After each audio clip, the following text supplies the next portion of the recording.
بسم اللہ الرحمن الرحیم۔ السلام علیکم۔ حضرت شیخ سعدی رحمۃ اللہ علیہ بیان فرماتے ہیں کہ کچھ دوست سیاحت کے شوقین تھے اور وہ کچھ عرصے سے ایک دوسرے کے ساتھ سفر کی تکالیف میں بھی ایک دوسرے کا خیال رکھتے تھے۔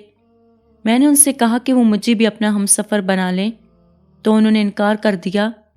میں نے کہا کہ آپ جیسے بہترین اخلاق والے کیسے انکار کر سکتے ہیں؟ میں آپ لوگوں پر بوجھ نہیں بنوں گا بلکہ آپ لوگوں کا بوجھ اٹھا ہوگا۔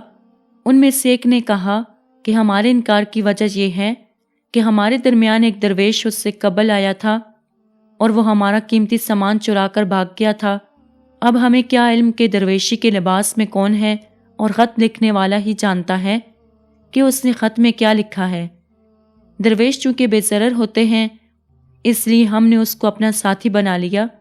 درویشیوں کا لباس گوڈری ہے جس سے وہ پہچانے جاتے ہیں، اور کسی کو درویش سمجھنے کے لیے اس کا لباس اس کی علامت ہے۔ عامل کی کوشش کرو، پھر لباس جو بھی ہو، سر پر تاج اور کندھے پر جھنڈا رکھ لینا کافی نہیں۔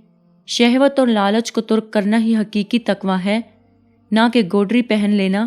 فوجی لباس پہننے سے بندہ بہادر نہیں ہو جاتا، بلکہ فوجی لباس کی اولین شرط بہادر ہونا ہے۔ اگر فوجی لباس ہیجڑے کو پہنایا جائے تو یہ لباس اس کو بہادر نہیں بنا سکتا۔ ایک رات ہم سفر کرتے ہوئے ایک قلعہ کے نزدیک پہنچے اور اس کی دیوار کے سائے تلے آرام کی غرض سے لیٹ گئے۔ اس درویش نے ہمارے ایک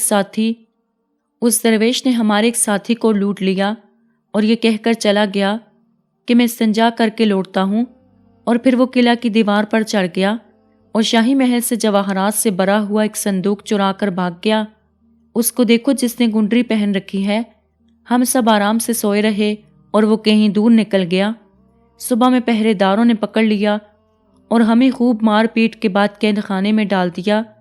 اس کے بعد ہم نے جان لیا کہ تنہائی کا راستہ بہتر ہے، اور اسی میں اگر پوری قوم میں ایک بے وقوف ہو تو کسی بڑے چھوٹے کی عزت باقی نہیں رہتی۔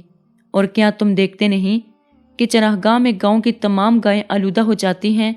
جس نے اللہ عز و جل کا شکر ادا کیا کہ مجھے ان لوگوں کی صحبت سے نفع حاصل ہوا، اور بظاہر میں ان کا ہم سفر نہ ہو سکا، مگر انہوں نے جو کچھ بیان کیا وہ مجھے ہمیشہ کام آتا رہے گا۔ محفل میں ایک بدتمیز ہو تو ساری محفل پریشان ہو جاتی ہے، اور اگر ایک گلاب سے بھرے حوض میں کتا گر جائے تو پورا حوض بدبودار ہو جاتا ہے۔